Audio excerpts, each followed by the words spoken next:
Good evening, and you are? Me? Tinatanong mo kung sino ako?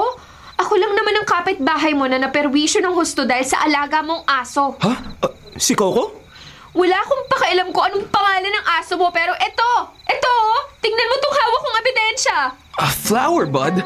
Ano naman kinalaman niya kay Coco? Sinira ng aso mo ang bulaklak ko. Eto ang footage to prove it, oh.